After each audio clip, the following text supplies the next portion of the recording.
realization was not clean. At the last instant, the link snapped. No. No! But the energy faded, was lost. An infrequent but damaging senility crept in and imposed sleep on that great but exhausted mind.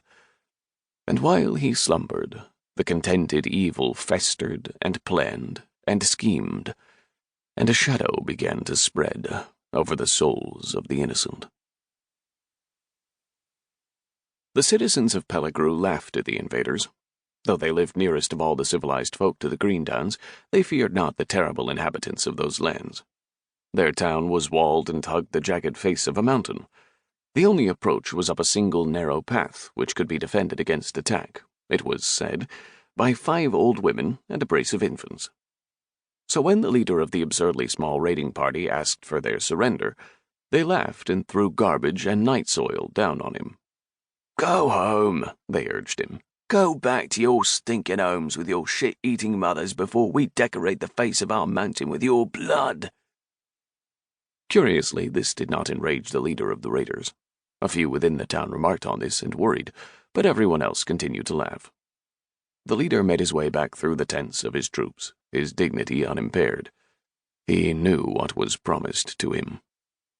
Eventually, he reached a tent larger and darker than any of the others.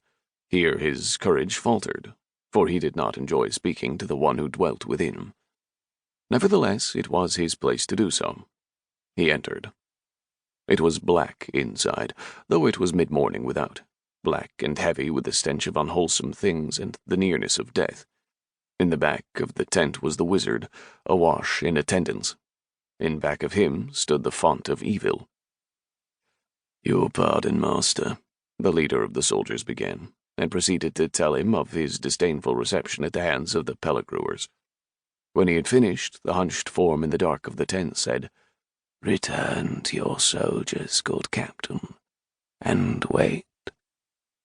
The leader left hurriedly, glad to be out of that unclean place and back among his troops. But it was hard to just wait there, helpless, before the unscalable wall and restrained by command, while the inhabitants of the town mocked and laughed, and exposed their backsides to his angry soldiers. Suddenly, a darkening turned the sky the color of lead. There was a thunder, yet there were no clouds. Then the great wall of Pellegru vanished, turned to dust, along with many of its shocked defenders. For an instant his own warriors were paralyzed. Then the bloodlust renewed them, and they swarmed into the naked town, shrieking in gleeful anticipation. The slaughter was thorough. Not a soul was left alive. Those who disdained meat relaxed and sipped the pooled blood of the still living. There was some question as to whether or not to keep the children of the town alive for breeding. Upon consideration, the captain declined. He did not wish to convoy a noisy, bawling lot of infants back to Kugluch. Besides, his soldiers deserved a reward for the patience they had displayed beneath the barrage of verbal and physical refuse the annihilated townsfolk had heaped on them. So he gave his assent for a general butchering of the young. That night the fire was put to Pellegru, while her children made the soldiers a fine supper. The wood of the houses and the thatch of the roofs burned all night and into the following morning. The captain watched the last of the flames die out, nodding approvingly as recently dressed meat was loaded for the journey back home. He sucked the marrow from a small arm as he addressed the flyer. "Take the swiftest currents of the air, Harold," he instructed the winged soldier. "Go quickly to the capital.